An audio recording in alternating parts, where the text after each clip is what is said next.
Amikor megérkeztek Jeruzsálembe, örömmel fogadták őket az apostolok és a vének, ők pedig elbeszélték, mi mindent tett velük Isten.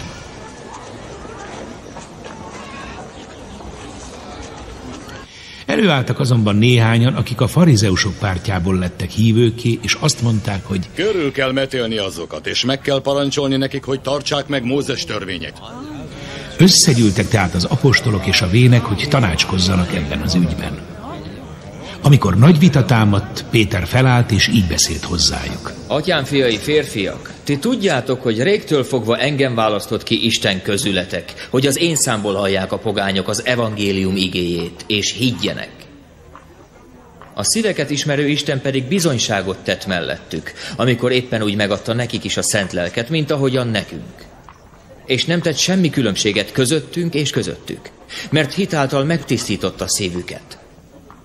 Most tehát, miért kísértitek azzal Istent, hogy olyan igát tegyetek a tanítványok nyakába, amelyet sem atyáink, sem mi nem tudtunk elhordozni?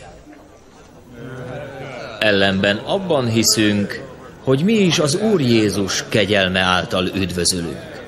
Éppen úgy, mint ők.